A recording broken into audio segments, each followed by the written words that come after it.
Hey everybody, Justin D. Morgan here. I'm at RetroTech Chris's place taking a look at a PC I picked up that I bought on eBay.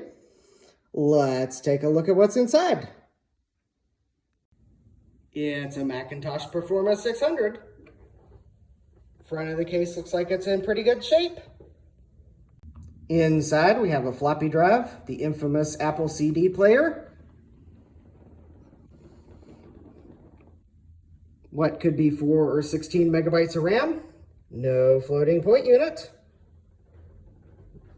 Interesting card in the PDS slot. Oh, wait a minute. What's that?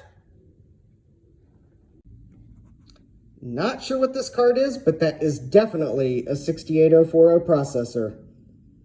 Stay tuned for more updates.